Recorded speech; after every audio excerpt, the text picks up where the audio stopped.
Charmant Tifulirou derrière la caméra, Esther Kangassimwa, le journal. La province du Sud-Kivu vient d'enregistrer 13 nouveaux cas confirmés de la maladie à coronavirus. Ceci ressort du bulletin épidémiologique du comité multisectoriel de riposte contre la Covid-19. Ce bulletin a été publié le 11 mars 2021. En croire ce bulletin, la RDC a déjà enregistré 87 nouveaux cas et 23 provinces sont déjà touchées par cette maladie depuis sa déclaration en RDC le 10 mars 2020. Depuis le début de l'épidémie, le cumul des cas est de 26 846, dont 26 845 cas et un cas probable. Au total, il y a eu 712 décès et 22 432 personnes ont été guéries. Et la société civile Sunayo Denkafu, jointe avec celle de Chikoni, décrète 3 jours de deuil au sein du quartier Nkafu à partir du 15 jusqu'au 18 mars prochain pour exiger le rétablissement de la sécurité dans leur entité et la permutation des anciens policiers commis au Souciat d'Nkafu. Ceci consécutivement au meurtre de la fillette de 10 ans, connu sous le nom d'Awezai Ombeni, lors d'un accrochage entre un policier et un civil à Brasserie. C'était le mardi dernier. Le président de la société civile, Sunayo Chikoni, a, dans une interview accordée à la RTNK, souligné que cette action est une façon de compatir avec la famille biologique de la disparue. On l'écoute. Oui, nous avons voulu, c'est aussi le temps, par rapport au meurtre qui a été commis sur une jeune fille de 11 ans, Awezai Ombeni, qui revenait de l'école et qui a été lâchement abattue par une balle et morte sur les champs depuis mardi 9 mars 2021. Aussi demander aux autorités de remettre de l'ordre en ce qui concerne les recrutements des policiers, la formation des policiers et aussi des sites, certains sites ou des postes où il y a des policiers qui ont des comportements inhumains.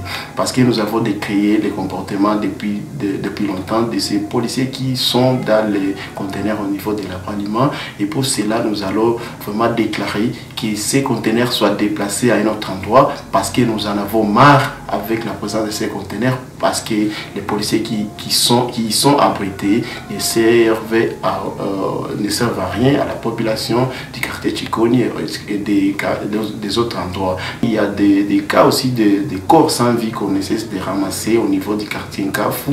Dans le même chapitre, l'association des femmes d'Imidia dit ne pas être satisfaite du verdict rendu par le tribunal militaire garnison de Bukavu dans le dossier du meurtre de la fille après la mise à l'écart de l'État congolais dans cette affaire. Cette structure de défense des droits des femmes l'a ainsi dit dans une déclaration publié ce 12 mars 2021.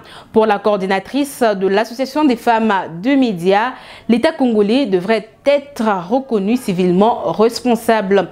Julienne Baseke est coordinatrice de l'AFEM au Sud-Kivu. L'Association des femmes de médias AFEM déplore le fait que le dit jugement met l'État congolais hors cause. Pour AFEM, la responsabilité de l'État congolais devrait être établie par le tribunal de garnison de Bukavu, étant donné c'est l'arme de la police qui a été utilisée par le détenu pour ôter la vie à la pauvre fille qui revenait paisiblement de l'école, et que la police, en plaçant le cachot dans un endroit largement occupé par les habitants, devrait prendre des mesures conséquentes pour prévenir tout incident mettant en risque la vie de ces derniers. AFEM estime donc que les policiers concernés devraient être condamnés in solidum avec l'État congolais pour la réparation des préjudices causés à la famille de la victime. AFEM alerte ainsi les autorités politiques, judiciaires, militaires à tout le niveau sur la nécessité d'assainir le secteur de la police en particulier et de la sécurité en général par des réformes qui s'imposent pour que l'inacceptable ne se reproduise. Et les partis politiques de la RDC sont appelés à œuvrer pour la promotion de la femme pour qu'elle joue un rôle important dans le développement du pays. Cette quête est de l'Association des femmes des médias à l'issue de l'atelier de réflexion sur les avancées, les défis, mais aussi un échange sur les actions d'équilibre hommes-femmes, mais également filles et garçons. Reportage. Dans cette rencontre, conjointement animée par Solange Loachiga, Venancy Bissimo et Agnès Sadiki, le tableau peint sur la participation des femmes dans les instances de prise de décision a été sombre. Selon ces facilitatrices, malgré les textes ratifiés par la RDC, la place de la femme est toujours négligeable. Ces dernières estiment qu'avec les objectifs actuels, la femme devrait intégrer les sommets de la gestion publique en RDC. Julienne Bassé, qui est coordinatrice de l'Association des femmes des médias en RDC. La conférence s'inscrit dans le cadre de la célébration de la Journée internationale de droits de femmes, qui est une journée de lutte et de revendication de droits de femmes.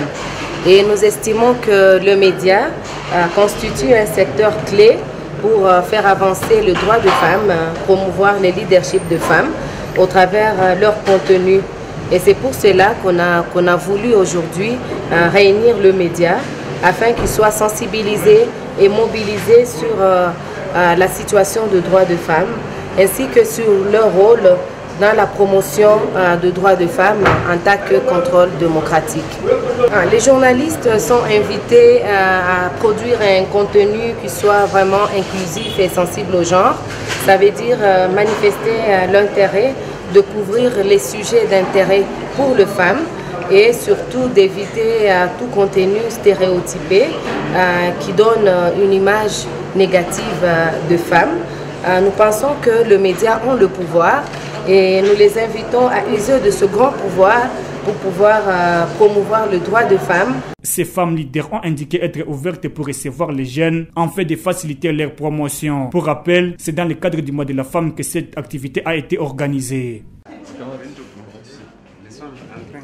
Et dans un tout autre chapitre, le cadre de concertation de la société civile alerte sur l'arrestation de 61 personnes arrêtées dans la soirée de ce jeudi dans les territoires de Kalehe et transférées dans la prison de Ndolo ce 12 mars 2021 dans le dossier de la mort de Simba Ngezayo.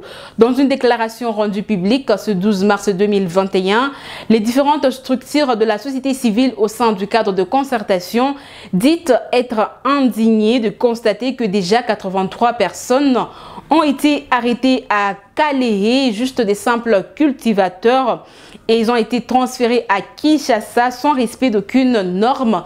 Il appelle le gouvernement congolais à s'impliquer pour mettre fin à ce qu'il qualifie de violation de droits de l'homme. Maître Zozo Sakali est président du cadre de concertation de la société civile section du Sud Kivu. Nos amis du Nord Kivu avaient décrié la situation qui s'est passée juste après l'assassinat du fait Simba Ngezayo. Et aujourd'hui, le Sud Kivu est en train de compter 83 personnes maintenant arrêtées comme ça et acheminées à Goma et puis transférées à Ndolo, à Kinshasa, dans des conditions inhumaines. Ils croupissent vraiment et ils sont là en prison, abandonnés à leur propre tristesse, sans visite, sans assistance aucune. C'est là en violation des lois de notre pays.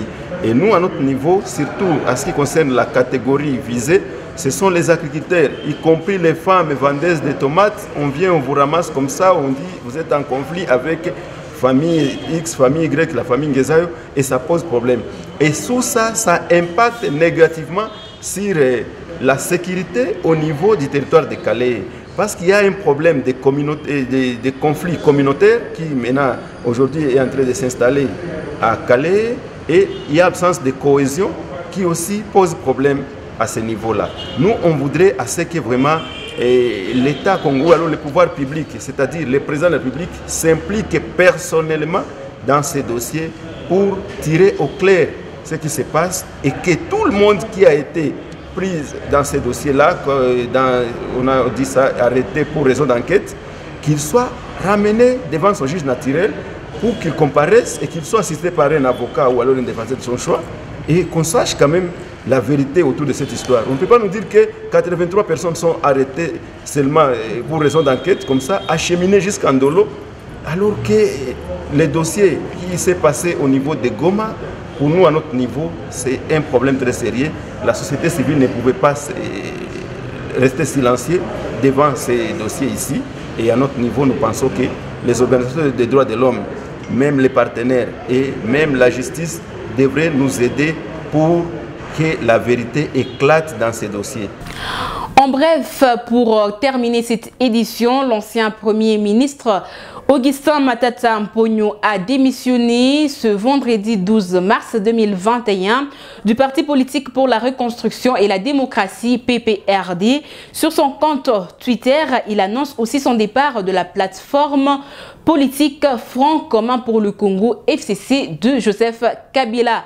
Mais également, dans un autre tweet du PPRD, ce parti indique que le camarade Augustin Matata Mponyo n'a jamais participé à aucune réunion statutaire du PPRD. Sa soi-disant démission sans respect de procédure est non seulement une diversion, mais également un non-événement. Pour rappel, Matata Mponyo était Premier ministre entre avril 2012 et décembre 2016. C'était sous le règne de Joseph Kabila. C'est par ici que nous bouclons cette édition d'information sur la radio-télévision Goma Kivu. Merci à tous pour nous avoir prêté attention. Au revoir.